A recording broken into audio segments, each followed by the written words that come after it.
আসসালামু আলাইকুম রহমতুল্লাহি বারাকাতুহু। দর্শক, আজকে 15 জানুয়ারি 2026 রোজ বৃহস্পতিবার। আগামীকাল পবিত্র শুক্রবার 16 জানুয়ারি। তো পবিত্র শুক্রবারে কিছু আমল রয়েছে, ওই আমলগুলো যদি আমরা করি তাহলে আল্লাহ তাআলা আমাদের উপর খুশি হয়ে যাবেন এবং আমাদের নেক আমলকে অনেক বাড়িয়ে দিবেন।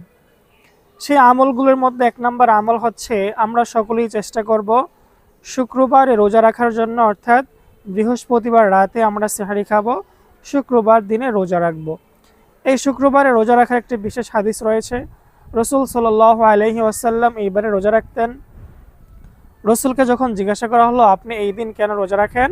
তো রসুল উত্তরে বলল, আমাদের যে নেক আমল রয়েছে এই আমলগুলোকে এই শুক্রবারে, সাপ্তাহিক যে আমলগুলো রয়েছে এই সাপ্তাহিক আমলটাকে শুক্রবার দিনে আল্লাহ তাআলার কাছে জমা দেওয়া হয়।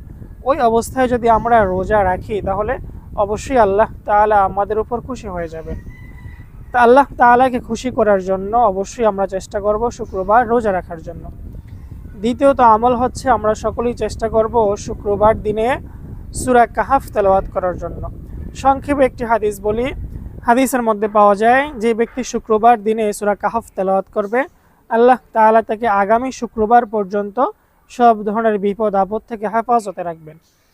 তৃতীয় নম্বর বিষয় হচ্ছে, একটি ছোট্ট দোয়া যদি আমরা আসরের নামাজের পরে পাঠ করি তাহলে আল্লাহ তাআলা আমাদের 80 বৎসরের গুনাহ মাফ করে দিবেন। দোয়াটি হচ্ছে, আল্লাহুম্মা সাল্লি আলা মুহাম্মাদিনিন নাবিয়্যিল উম্মিয়্যি ওয়া আলা আলিহি ওয়া সাল্লিম তাসলিমা। এই দোয়াটি আমরা আসরের নামাজের পরে ওই স্থানেই বসে তেলাওয়াত করব, পাঠ করব, তাহলে আল্লাহ তাআলা আমাদের 80 বৎসরের গুনাহ মাফ করে দিবেন। এবং আরেকটি বিষয় হচ্ছে, আমরা যদি আসরের নামাজের পরে মাগরিবের পূর্বে আল্লাহ তাআলার কাছে দোয়া করি, হাদিসের মধ্যে পাওয়া যায় এই সময়টি হচ্ছে দোয়া কবুলের একটি বিশেষ সময়। জুমার দিনে যদি এই সময় কেউ দোয়া করে আল্লাহ তাআলা তার দোয়াকে কবুল করবেন। দর্শক, আমরা সকলেই চেষ্টা করব এই ছোট ছোট আমলগুলো পালন করার জন্য ইনশাআল্লাহ তাআলা।